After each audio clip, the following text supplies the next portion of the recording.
Welcome, everybody. Let's welcome you to this very interesting talk, which is hosted by the Royal College of Nursing, entitled Hunger Strikes and Baby Units, Women in Prison Health. I'm delighted to welcome you all here on behalf of the Royal College of Nursing, which is a member organisation. But all library and historical events are open to the public, and I notice as you come in, so many people from all over the world, with both nursing and perhaps not nursing backgrounds. My name is Jessica Davidson, and I'm a registered nurse. I've been an active member of the Royal College of Nursing for many years, and I was chair of the Nursing and Justice and Forensic Forum as their committee lead.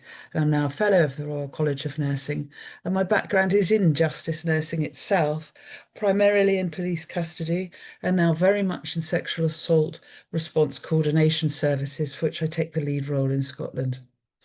So I do have a working knowledge of the history and the context in which we're speaking today. And what I would like to say is that even though we're talking from these the two excellent historians that we have about the past, there's just as much relevance today to the future and our lived experience. So please be aware we will be touching on difficult subjects, and to keep yourself psychologically safe. And if you need to mute, if you need to leave, that's absolutely fine. And if you need to talk afterwards, I will make myself available. So without further ado, what I've got to do is that the welcome has been done. I have mentioned the Justice and Forensic Nursing Forum and the History of Nursing Forum, give a proper name check to, who have put together this excellent event. So this event is part of the library and museum exhibition series of Prison Nursing Unlocked. And if you can go online or come in person, I very much suggest that you do. This event deals with the themes of healthcare in prison, and it does sometimes, of course, to tales of self-injury and violence. And I have given you that caveat already. Some of you, in terms of housekeeping, will be familiar with Zoom, but there are a few things you might need to know. So we'll all be on mute throughout the event, and we suggest that audience members turn video off by clicking on the camera symbol on the bottom left. And this will improve your connection as it reduces bandwidth, apparently. And if you're having trouble with Zoom, leave the event and come back in again. That it seems to work. It's a public forum. Everyone can see your comments, including us as speakers and including our wonderful historians as guests. So there are options to message the host privately if you need to talk about something which is not necessarily directly associated with the presentations. Absolutely. Obviously, we will have Q&A after the both have spoken, and we encourage you to get your questions ready and put them in the chat. So I'm absolutely, without further ado, delighted to introduce our first speaker, and this is Rachel. And Rachel Bennett has published in several areas of medical history, and I've just read an excellent review of her latest book, but I will not say anything further, and I'll let Rachel to take it over from here. Over to you, Rachel. Thank you very much, Jessica. Thank you. Just a slight caveat, Sarah is going to change my slide, so if I keep saying next slide, please, that is why. So if you can just change it to the first one, please. There we go. So my talk, I was asked to speak about research that I've done before on the history of maternal health in the prison system.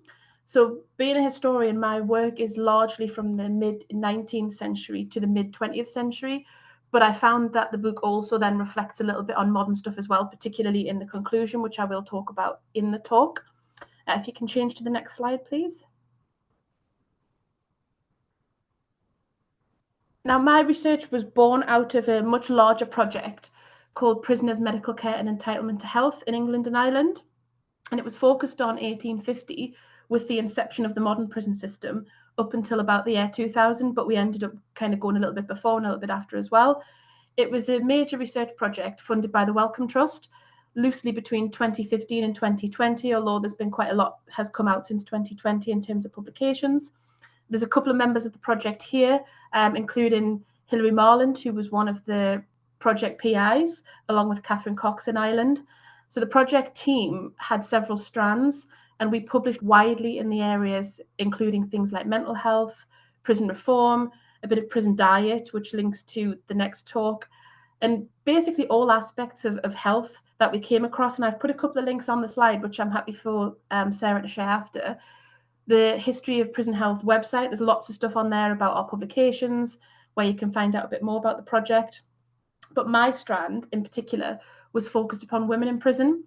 The book to emerge from it, along with a few articles and things as well, was called Motherhood Confined, and it was published open access in early 2024. And because it was funded by the Wellcome Trust, it is freely available to download and read. So there's a picture of it on the slide there, but again, I've pasted the link in for you so you can see it as well. Can you change to the next slide, please? Cool. So in terms of the overarching themes that united everybody on the project, not necessarily just the women's strand, was why did we want to look at prison health?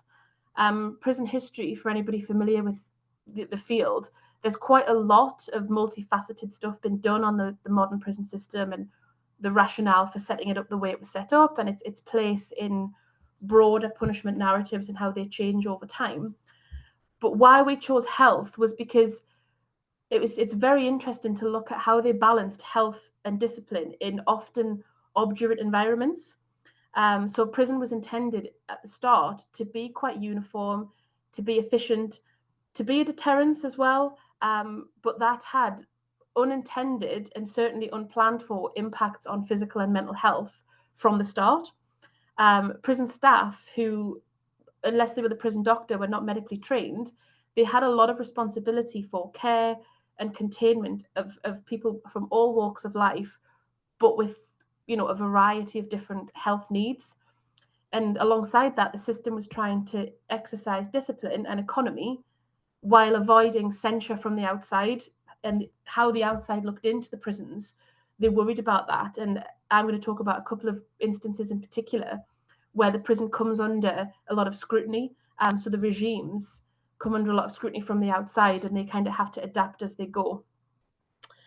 So what we're going to look at, or what we looked at on the project, was kind of how prison health was subject to shifting priorities within the system more broadly, which it is in many ways still today, where the balance between reform and deterrence could shift from one to the other, and then that would impact upon conditions within the prisons and experiences within the prisons.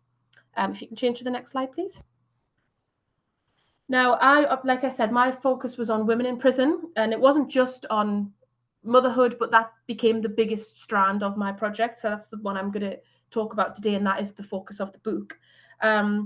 Again, I know Jessica mentioned this at the start, but my topic was quite emotive. I talk about, babies being born in prison. Unfortunately, there are some instances where mothers and babies died in prisons. So it is quite an emotive topic. So again, please feel free to mute or to leave if that is, if it becomes a bit much for you. Now, in terms of mothers and babies, they were often not considered by the upper echelons of the prison hierarchy. They weren't when the modern prison system was set up. The system itself really was decided upon by men for men because they've consistently made up a larger proportion of the prison population. So women themselves were not necessarily considered. And then if you narrow that down further to mothers and babies, they were rarely considered until they were almost in front of the prison hierarchy and they had to deal with issues that arose in real time. I found that conditions in women's prisons were often adapted and subject to decision-making processes that involved individual governors, doctors, prisoners themselves, reformers, prison officers, people beyond the prison walls. There were a lot of chains of decision-making that happened that weren't necessarily prepared for, but they had to adapt in practice. Although the figure is really difficult to know because it wasn't routinely kept, and I believe it still isn't properly kept today, the number of women who are pregnant, who have babies in prison, spend any time of their pregnancy in prison. But it is, I can confidently say that it was hundreds of women entered prison pregnant or took babies into prison with them. And this particular group meant the prison system constantly had to adapt because they were not a group that were considered when the modern prison system was set up. If you can turn to the next slide, please. Now, the main chapters of the book, there's an intro and a conclusion in there as well, but the main 4 chapters and how I tried to split it were contesting women's health more broadly in the prison system, so how that was thought about and by who, and what the role of different members of staff in the prison system. I looked at maternity care in particular, so spaces in which women were accommodated or imprisoned, prison hospitals where they give birth, things like that. The staff that were there to attend them during birth. Then I looked at mothering actually in prison, which was where I looked at how the prison tried to support mothers in some ways, but also censure them in other ways when they were actually trying to be new mothers in the prison system. So the spaces that were set up, such as nurseries and creches, and which then evolved to become what we have now, mother and baby units. And then the last chapter was a debate about, is it, that quote in the title there, is it a heritage of woe? There was a debate that runs throughout the period about whether prisons were or could ever be an appropriate place for babies, and they were quite complex on both sides. And what we'll see is that medical staff consistently have complained to the prison system, whether that was the prison directorate when it was first set up and its more modern counterparts, about the pressures that women and babies particularly could lead to in the prison system. So I tried to kind of reflect that in the book. If you can change to the next slide, please.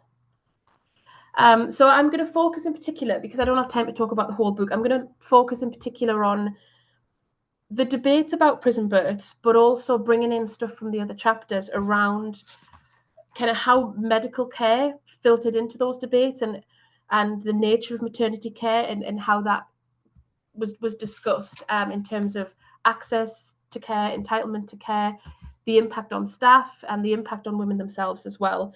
Now, from the start of the modern prison system, prisons did have prison doctors known as medical officers, and in women's prisons, they often themselves recognized that they were facing quite unique challenges because they were also dealing with pregnant women and mothers with babies.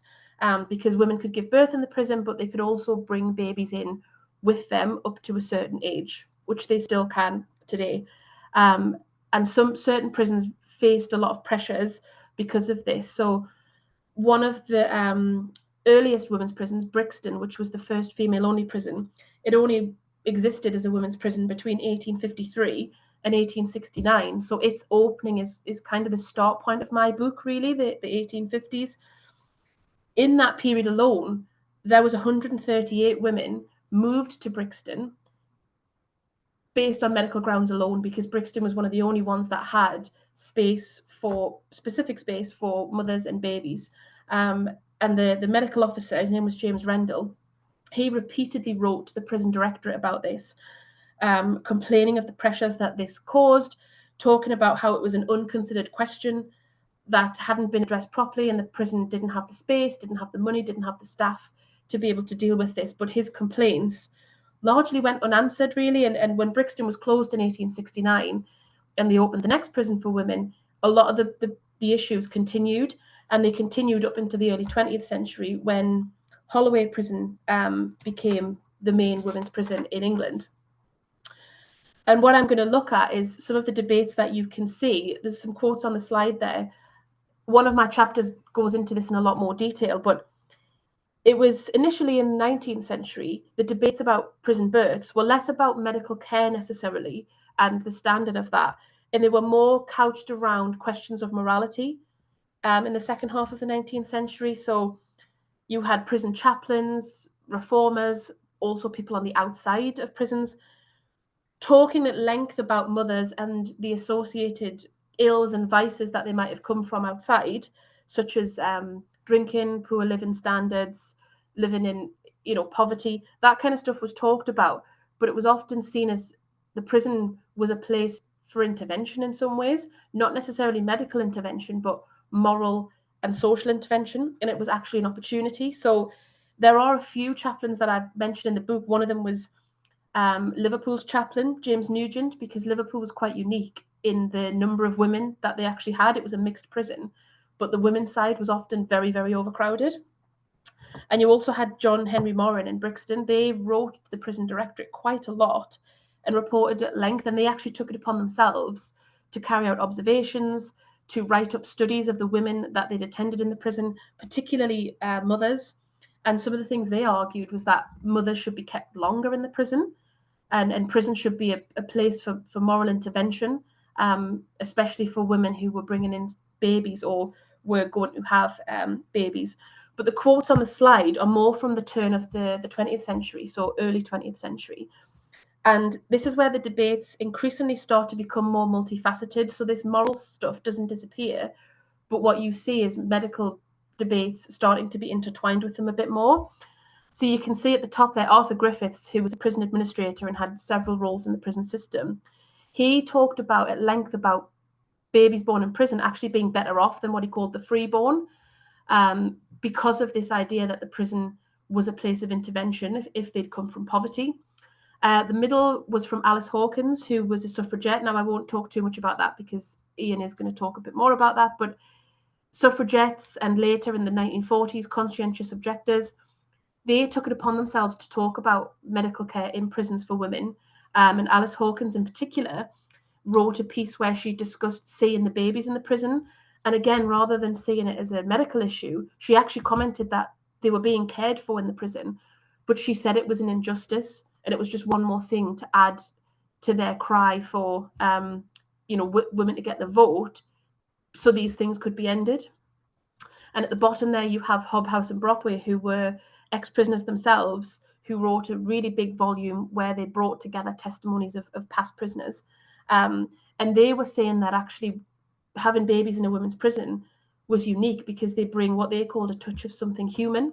They bring, a noise, a colour, the sight of a child to a woman's prison is actually a benefit. So you can see that the debates become more multifaceted over time. If you can shift to the next slide, please. Now, what you also start to see is medical debates becoming a lot more detailed. So it led into medical questions around sending mothers with babies and pregnant women to prison. Now, the quotes that I've got on the slide there, we'll start with the one at the bottom. This was actually from a trial where a judge had said to a woman, Alice Cook, when he sentenced her to 4 months in prison, he actually said, "You're going to have a baby," because she was quite heavily pregnant. "You must receive proper attention. Your baby will be born in prison." And now, if you look at the longer quote, he actually talks about the fact that by the 1930s, there were midwives in prison. Alice had been sentenced for theft, so he kind of talked about her background. But then he adds on the end of that, it's not a reflection of the baby. It's not the baby's fault, which I argued in the book, in the 4th chapter in particular, that there was this real tussle where people didn't really know which side they came down on that debate. Yes, there was support for women in prison to an extent, but it always has that stigma as well, which was something that I talked about at length in the book. The top quote is quite an interesting one. This is from someone called Cicely McCall.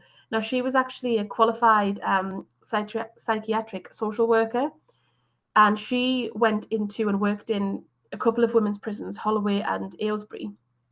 And she wrote They Always Come Back, which was a book about her experiences. And she actually talked about mothers and babies having, on average, because of the nature of the prison population, they had better medical attention in prison than they would have had outside of it. And also they didn't have, the quote is there, I'll not read it at length, but she talked about they didn't have to do the hard work that they had to do during late pregnancy on the outside. And after they recovered from their confinement, they actually had a prison creche where the child would be looked after. They would receive regular visits from the prison doctor. They would be given the chance to, build themselves back up. She talked about them having food and more nutrition and that kind of stuff. And she was saying that in the evening, children would be placed back with their mothers. But again, they would have this oversight of prison staff. That was the intention. Of course, it didn't always happen. But she talked about them actually. She said, as long as the stigma is there, but actually in practice, prisons do have this role. There's no getting away from the fact that she, in not so many words, she said, they're not going to get away from the fact that you do have mothers in prison, you do have pregnant women with babies in prison. Rather than dealing with this as a moral question, we should potentially look at it more as in practical medical terms. And she was one of the first to make that argument, really. If you can turn to the next slide, please. Now, I want to move on to briefly talk about an inquiry that I came across in my research, which was led by the Duchess of Bedford, Adeline Marie Russell, she had a background in leading several reform campaigns for women in terms of their moral and occupational improvement. She was president of the Lady Visitors Association, which the lady visitors basically went into women's prisons, and they were largely middle class, and they offered kind of advice and instruction and education to women in prison. So she had kind of a background in that area. And she was asked by the Prison Commission to carry out an inquiry into conditions in Holloway, which, as I said earlier, was England's largest female prison. And this was because at the time, in the immediate post-war period, so after the First World War, there was a greater glare on prisons and the conditions within them. Part of that was because the newspapers were reporting upon a few cases of quite poor medical treatment, including of mothers, and the Prison Commission came under a bit of scrutiny for that. So that was the impetus for the inquiry. It was the first time really that maternity care had become visible in a public sense. It was a major area focused upon in the inquiry. It wasn't intended to just be maternity care, but it became that way in practice. It looked mainly at medical staff, the places, so the physical spaces that mothers and babies were confined in, and it looked at the prison hospital as well. And it was described afterwards as a record of the greatest public value by the Prison Commission. So it was seen as, they did take it quite seriously, and I'll talk about in a little while some of the things that they did change because of it. However, it's by no means an end point. And in 2019, I actually wrote a piece for History and Policy talking about the century that has passed since that inquiry. So that was published in 2019. And you can still see some very stark mirroring between that inquiry and the ongoing discussions around women in prison with babies today. So it was by no means an end point, but it was certainly landmark, I think. Can you turn to the next slide, please? Now, the inquiry it talked about a couple of cases in particular. There was a few maternity cases. There was the case of a woman called May McCririck, who gave birth prematurely in her cell because she hadn't been placed in the prison hospital, as was supposed to be the case, because they didn't get correct how far along in her pregnancy she was. And she gave birth alone in a prison cell. And it caused a lot of public outcry because a lot of the women on her landing could hear what was happening. And this went on for hours, and they tried to raise the alarm and nobody came. And unfortunately, in that case, her baby died and she was left for hours in a prison cell. There was also the case of Ellen Sullivan, who was only 17.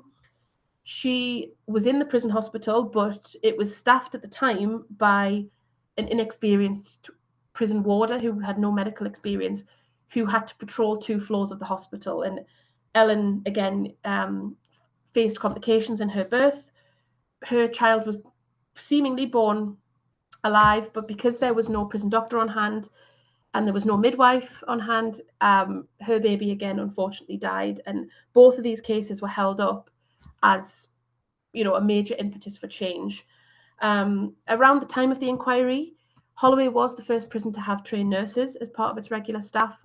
And at the time, there was a hospital superintendent, 3 male doctors, a female doctor, and there were nurses, including a midwife. But at the time of the inquiry, she had left and not been replaced. So the intention was there, but as with prisons a lot in history, that the consistency wasn't really there. So at the time, prison officers were still largely being placed in positions of medical care. When the prison nursing service was established in 1928, the position of hospital superintendent was then superseded by a matron-in-chief who would be based in Holloway and would visit other women's prisons. and consistency does become a bit better after that point. The Bedford Inquiry recommended that they should have consistently at least 2 members of staff with the certificate from the Central Board of Midwives. And it also advocated for the much greater official separation in terms of responsibility between medical and non-medical staff, which hadn't always been the case. Or certainly I didn't find it was the case in women's prisons. So that was one of the landmark things that it did point towards. Now, while it was certainly landmark, as I said before, it was one step on a longer path, I think, that the prison system continued to tread throughout the rest of the period that I looked at in my book, and into the post-war period. So I've just got a couple more slides to quickly go through before the end. If you could change to the next one, please.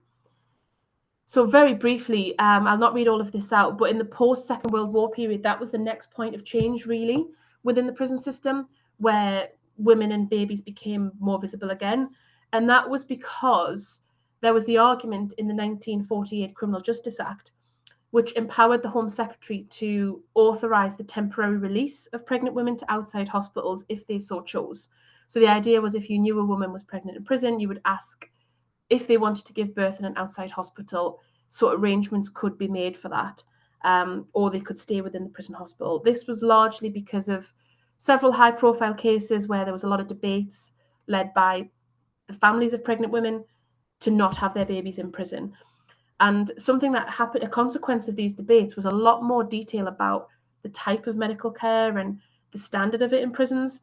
And quite a large debate occurred in newspapers and in Parliament as well around the standard of care that was offered to pregnant women. If you can turn to the next slide, please.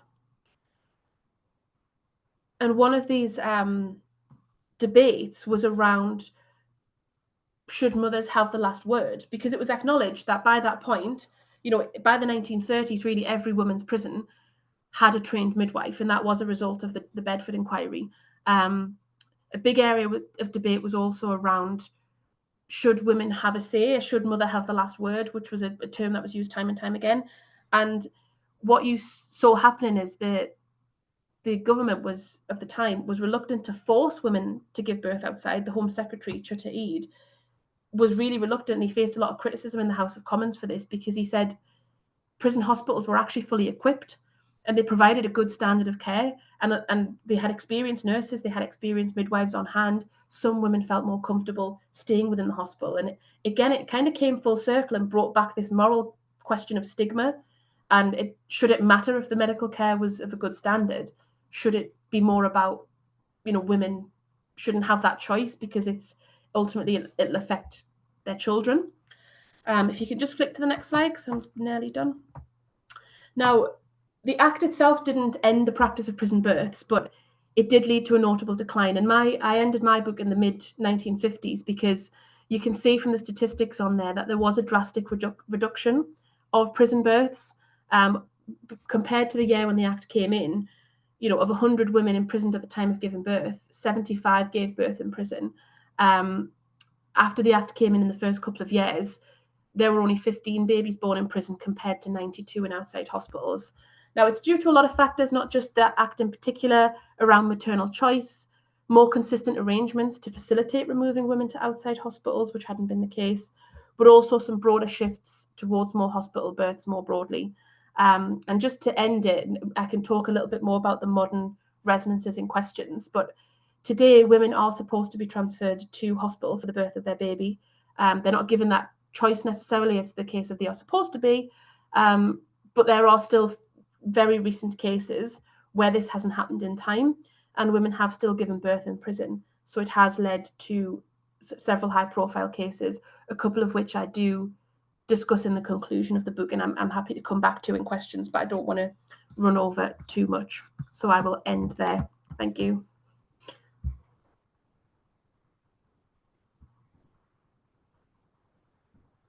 Many thanks, Rachel. That's absolutely fascinating talk. It poses so many more questions as well, and we'll get onto those later. But for the company here, It is the book that Rachel E. Bennett has written. It's called Motherhood Confined, and it is the strapline is maternal health in English prisons between 1853 and 1955, and it's published by Manchester University Press. And there are versions of the book available for you as well. So, without further ado, I want to move on to our second speaker, Ian Miller, who's going to speak about the experience of women's rights campaigners and others on hunger strikes in prison. He's a notable, I would say, dare I say, expert on all things to do with digestion, in terms of the 8 books that he's published, and he's a senior lecturer at Ulster University. So I will hand you over to Ian.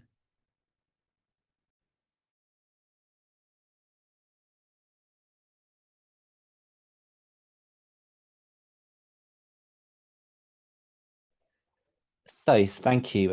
Hopefully you can see my slides and everything's looking okay, but let me know if not. Okay, yeah, so thank you for the kind Just to introduction let you there. know, Ian, it's in presenter view, if you rather it wasn't. Is that okay? Is that better? Yes, Great. that's full screen now. Thank you, Sarah. Okay, yeah, my slides and particularly it does. Sorry, my presentation does have a lot of graphic descriptions today, so just to warn you in advance, they will be quite kind of gory details, I guess, of force feeding female prisoners against their will. I do use a lot of different sources from the suffragettes in particular, a lot of which is quite propaganda in nature, but is quite harrowing. So I just thought I'd give you a trigger warning as such. Between 1909 and 1914, hundreds of suffragette prisoners went on hunger strike across Britain. And on the screen here is Marion Wallace Dunlop, who was the first suffragette to go on hunger strike, and that was in June 1909. She unexpectedly got released early without completing her sentence. And of course, the suffragettes were delighted to hear this news, so they all went and copied her. And throughout summer 1909, every time a suffragette was arrested and got imprisoned, the hunger strike was a quick way out of prison, but it began to undermine the system more generally. There was lots of debates about, well, will people who committed murder, rape, really serious crimes, end up just stopping eating and get themselves released. So the government was in quite a tricky situation. By September 1909, facing much public criticism, the government, or the Home Office specifically, brought in force feeding policies as an alternative to releasing so many prisons. Then the first few hunger strikes were comparatively tame. We see him, that Marion says, I threw a fried fish, 4 slices of bread, 3 bananas, and a cup of hot milk out the window on Tuesday. And then I started to feel quite hungry. I've often wondered about this quote because that seems like a lot of food for the prisons of the day. But nonetheless, over the years, these protests became much more serious and quite complex as well. I think the suffragettes are really good at raising complex medical ethical issues about hunger striking, which we still discuss today in relation to places like Guantanamo in the last decade. Stuff that's really tricky to resolve. I'll go through these questions more as we go along. Just to give you a brief timeline here. In June 1909, Marion Wallace Dunlop goes on hunger strike, followed in September by force feeding policies. In December that year, Mary Lee sues a Home Secretary for assault and a prison doctor as well. That's unsuccessful, but what it does is sets a legal precedent for force feeding, and it protects both the government and the prison medical staff from being sued for grievous bodily harm and things like that. So in March 1910, Winston Churchill is the Home Secretary at that point. He brings in Rule 243A, but it doesn't really give the suffragettes the political prisoner status which they want, but it does give them quite a lot of privileges nonetheless, so it's a compromise. In 1912, the hunger strikes recommence, and it's in 1913 that the Cat and Mouse Act is introduced. So essentially, if the suffragette began to look very ill while she was on hunger strike, she would be released and then rearrested and put back in prison to continue her sentence. Quite controversial at the time, it was seen as particularly cruel, even by the government standards. And then all these debates really fizzle out quite quickly in 1914, when the First World War starts, the suffragettes declare a truce, and support the war efforts. So that's the kind of basic outline. For anyone who doesn't know, force feeding involves inserting, it could be a nasal tube, and more often than not, it's been a stomach tube, into the mouth of a prisoner, a patient, which passes downwards through the inner body before eventually arriving into the stomach. The passing of the tube causes most patients to gag, choke, and usually vomit all over themselves. Once the patient is calmed down, liquid food is then poured into the top of the tube and goes into the stomach. Nowadays, and in some of the later hunger strikes in the 70s, Complan was used. But back then, this it seems to be just mixtures of like egg and juice and water and whatever liquidy food you could find in a prison at the time. So there wasn't the idea of a nutritional plan or anything like that. Um, it shares similarities with artificial feeding, which was a procedure used in asylums at the time. So if someone was considered too mentally ill and they stopped eating, and that decision was not seen as a rational decision, then in the case of anorexia, for instance, it might be deemed acceptable to force feed, artificially feed, sorry, a person against their will. The problem with the prisoners and the hunger strikers is that the vast majority of hunger strikers are not mentally ill. I've looked at loads of autobiographical material.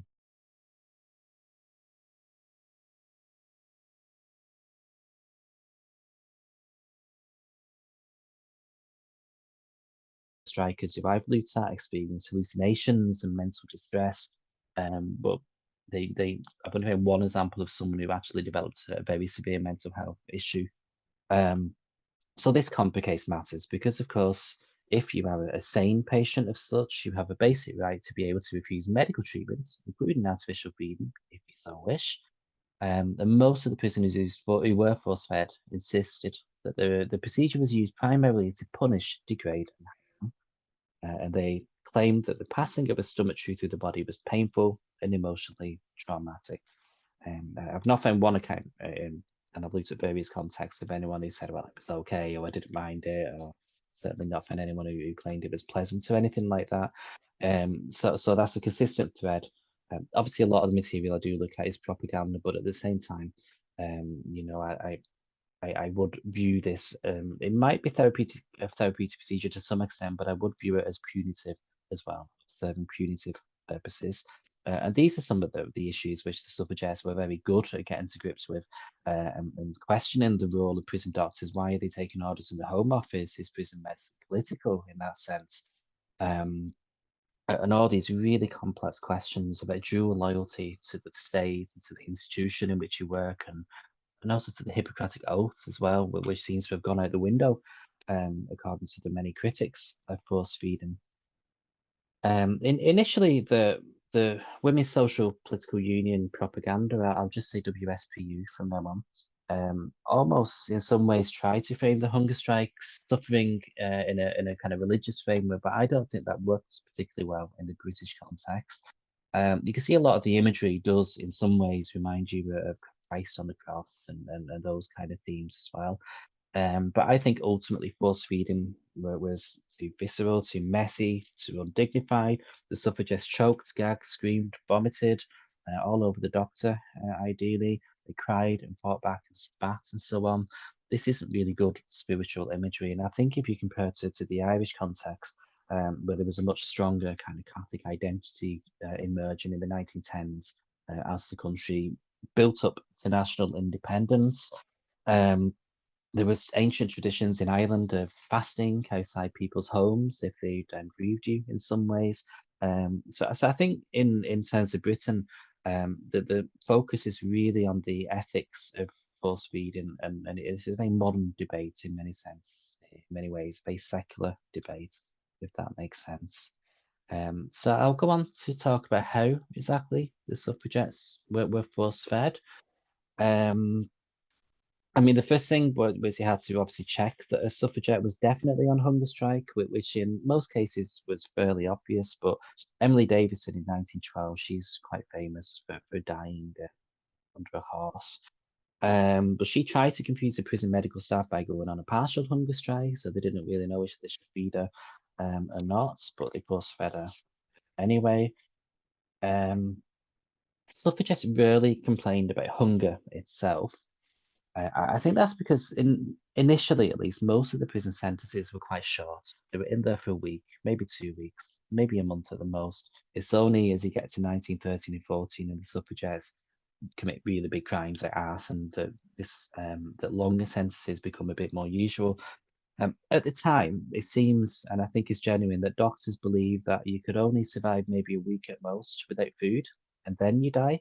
So they tended to force feed just after maybe a day, 2 days, almost immediately, I guess you could say. Um, I guess it's only from 1920 when Terence McSweeney in Ireland goes, I think it's over 60 days without any food, that doctors really began to realise that hunger strikes could be a very long drawn out process. But in the 1910s, they still seem convinced that these women were definitely on the deathbeds, more or less, if they started to stop eating. But nonetheless, the propaganda doesn't really focus on hunger much. It does focus, though, on the endless forced feedings, which are seen as both a physical and a psychological assault. Prisoners often complained about feeling terrified as they heard the doctors and nurses working their way down the corridors, hearing the screams of women being force fed in cells next to them, knowing that their turn was coming next. And when the nurses and doctors finally arrived, fights often occurred. So this is a quote from Sylvia Pankhurst. When the door opened, 6 women officers appeared. I should say in this talk, I mean, I've often written in the past about the relationship between the prisoners and the doctor in particular. But for the purposes of this talk, I've really begun to think more about these wardresses or officers, as they're called here. And I think this becomes important later in my paper as I bring in nurses more fully, because there is female participation in there. And I'm trying to figure out a bit more who these wardresses were, what backgrounds were they from, were they nurses or not. And I think the suffragettes were quite ambiguous in many ways about them too, because they often criticised the doctors and really stuck the knife in the propaganda when they discussed what he was up to. And they tend to write about the women officers as such in quite a descriptive way. So I'm trying to get to the bottom of that, and I'll keep returning to that theme. But nonetheless, Sylvia Pankhurst writes about the 6 women officers appeared. I had not the heart to throw things at them, though I struck one of them slightly as the all seized me. I struggled as hard as I could, but there were 6 of them, each one bigger and stronger than I. They soon had me on the back of the bed, firmly held down by the shoulders, the arms, the knees, and the ankles. Then the doctor comes stealing in behind. I felt a man's hand trying to press open my mouth. I set my teeth and tightened my lips over them with all my strength. I felt his fingers trying to press my lips. So this real sense of struggle and ultimately being overcome. So usually the doctor will be the one doing the force feeding, while the again here the wardresses are doing the kind of pinning down as such. Mary Richardson, she'll come up a few times in my talk. In 1914, similarly dwelt on the violence involved in preparing a suffragette for her force feeding. She wrote, there's a violent struggle at first with 8 or 9 wardresses.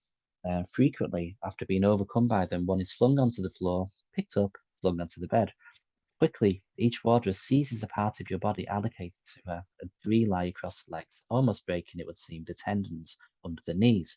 Sheets are flung over you, over your head and forehead. Another wardress holds your head, and one of the methods is to press the thumbs into the temple.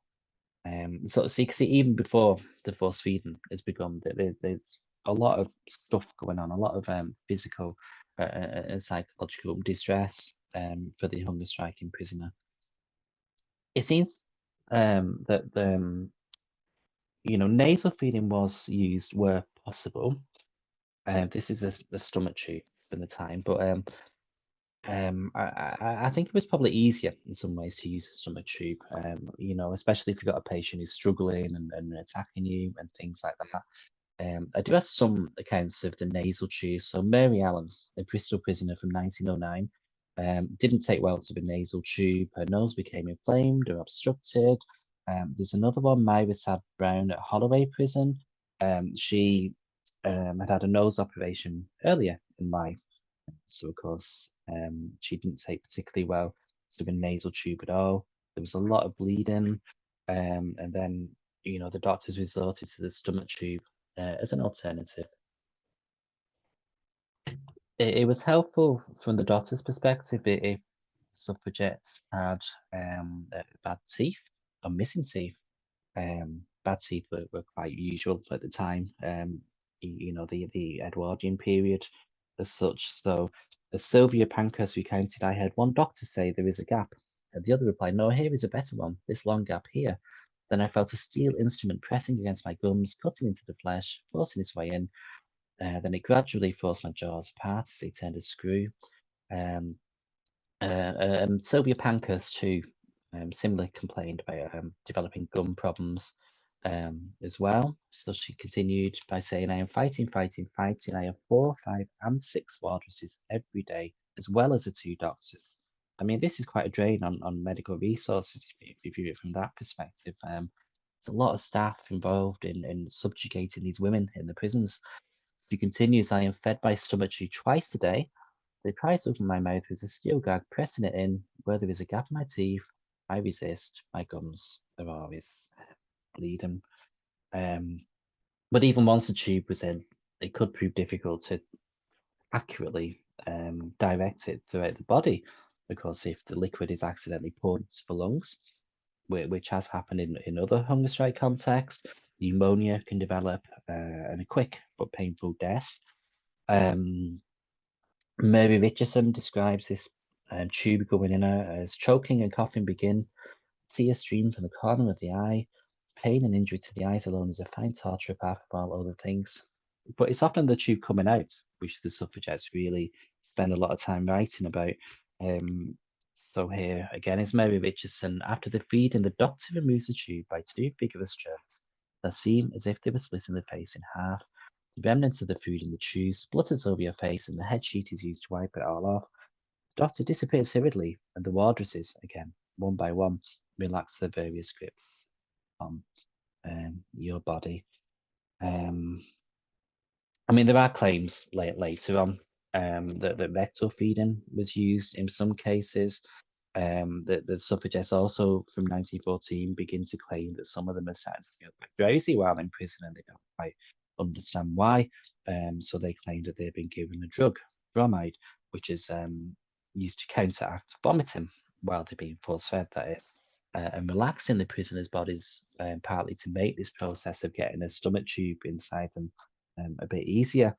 It's very hard to know exactly whether or not these claims are true or not. As I say, the suffragette, this is propaganda material in many ways, so it needs to be interpreted carefully and not just take everything for granted. Generally speaking, the government insisted that these women do have the option to eat if they wish. So that was a kind of a general attitude there. The various Home Secretaries insisted that artificial feeding, as they always call it, as governments still always call it, was an unproblematically safe medical procedure, often used in asylums without any problems.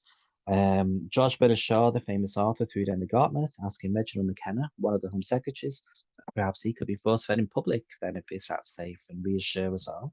We didn't get a response to that particular request. I think overall, just to start to be a bit more analytical and to draw this together, I think the truth is that these hunger strikes were not the medical profession's finest moment, and of course by default, starting to think about the role of the nurses becomes quite problematic too. Cramming nasal and stomach tubes into the bodies of suffragettes was not a particularly good look, and some critics describe the whole affair as a prostitution of the profession to the government. Daughters tended to present or portray the hunger strikers as fanatical, hysterical, suicidal, insane, menopausal. There's many gendered overtones, of course, with what these male politicians are saying. But what they're also doing is reducing the hunger strikes to a clinical, a psychiatric problem rather than a political one, which is a quite common political response to hunger strikes. In 1913, Louisa Garrett Anderson, the famous female medical doctor, wrote in the British Medical Journal that hunger striking was political, not pathological. I think it is a very nice phrase, and added that the most appropriate treatment is statesmanship and not a stomach tube. Generally speaking, though, I think the majority of the male-dominated medical, they didn't really care less about the issue or were actively in favour of force feeding the suffragettes. Partly, perhaps, to preserve the status quo. A lot of the doctors who protested were female, and female medical doctors were in a small minority at the time within the broader medical community as a whole. And even sometimes when you do find a male doctor protesting, you think that he's married to a suffragette or has some connection. But in October 1909, Flora Murray sent a memorial to the Prime Minister. It only had 116 signatures. In 1912, Agnes Saville, Charles Mansell Moulon, and Victor Horsey, who was a real prominent physiologist, published a report in The Lancet about the health, a health decline, more accurately, of 90 women who had been force-fed. But a lot of doctors responded quite angrily with letters published a week after, accusing the three authors of politicising medicine, of bringing politics into the pages of medical journals. So again, you see all this real problematic relation building up. But there was members of the nursing profession who were generally more supportive. So I want to go back to these themes and figuring out what to do with some of the nursing staff. George Bennett Shaw again, when he was discussing the tube slipping into the windpipe of one suffragette in 1913, he was quite careful not to blame the nurses and all them. He thought that some of the nurses were involved in actually putting the tubes in. He said, perhaps this is not to be complained of that our wardresses are not educated in anatomy. Only to say that if they are not educated in anatomy, they ought not to be set to perform an anatomical operation. And he's much more critical of the male prison doctors who he claims were not properly educated, or else they are in such a temper that they forget what education they have. So again, I think it's another author who is quite ambiguous about the female prison staff. One of the more interesting people is Gertrude Catherine Townend, who was a nurse and a suffragette, because it was a lot of this is a time, as the previous paper discussed, where the nursing profession is professionalising, just in many ways mirroring the suffragettes' fight to get the vote or to make sure women are adequately represented. Gertrude Catherine Townend was a nurse and suffragette who, with another nurse, Catherine Pine, opened a care home for suffragettes recovering from forced feeding, although that was often under constant police surveillance. Pine was born in 1864 in Maidstone, Kent, and educated at St Bart's between 1895 and 1887. By all accounts, she epitomised a modern professional nurse. She was described during her training as punctual, kind, attentive, patient, even-tempered, obedient, accurate, clean, and neat, both in person and in her work. And Pine opened a private nursing home at Pembridge Gardens, Notting Hill, while also being a suffragette. So you do get these nursing homes springing up, often run by nurses who are in the suffragette movement or related to it somehow. So particularly when the Cat and Mouse Act was passed and women were kind of thrown out of the prison in whatever state of ill health they may have been in, and they would often go to these particular nursing homes and receive some kind of care. And there are quite a few photographs, a bit like this one, of some of the famous suffragettes in these homes. I should know Pine chose to adhere to the law though, so she wouldn't. So we refused to allow her nursing home to kind of a place where suffragettes can easily escape from and disappear away from the police. She didn't want to be doing any aiding and abetting. I was looking at the British Journal of Nursing as well quite recently, and generally that supported the suffragettes in a way that the Lancet and the British Medical Journal tended not to do. In 1913, the journal ran an editorial describing force feeding as a revolting practice, the dangers of which will be apparent to any experienced or trained nurse. And I think this is important, that they're trying to get around the problem of female participation by saying, well, what we need is better nursing education, certification, and all those kind of things, and that will stop these women in the prisons being as willing to participate. I think that's a bit simplistic in some ways. I guess when you work in a prison, Edwardian prison, you might feel quite under pressure to do whatever the government is asking you to do to female prisons, or the prison management, or the prison doctors. We don't get much discussion of that within the primary source material, though. You do get these calls within the nursing journals for better training. So again, in 1913, again, the journal elaborated by insisting that any trained nurse would be familiar with safe tube feeding the patients. They would often use them to save the lives of patients with diphtheria, those kind of problems. The journal went on to emphasize that the wardresses who helped pin down the suffragettes were not fully trained nurses at all. And so again, it's trying not to blame them too much. But again, these calls for what the nurses want from society and what the suffragette wants are really overlapping, I think, in interesting ways here. And I think the nursing profession do sympathise a lot with Garrett Anderson's method of trying to frame or reframe hunger strike as a political and not a clinical problem to be dealt with. Overall, just in conclusion, I think the nursing and suffrage movements intersect in very complex ways. Both were striving at the same time for recognition and rights. Nurses connected their particular struggles to the wider call for women's rights. The suffragette movement was, of course, happy to support nurses, and indeed anyone from the medical profession, and to get them on side to help with their cause, particularly the cause against forced feeding. And that's kind of the end of my talk. So thank you very much.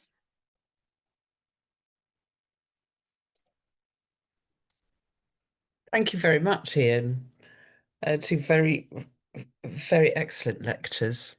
So, as we draw the evening to a close, I want to thank Rachel Bennett and her nom de plume, Rachel E. Bennett, for and Ian Miller for their excellent and thought-provoking lectures this evening. What a fascinating insight into the past and how that links with us today.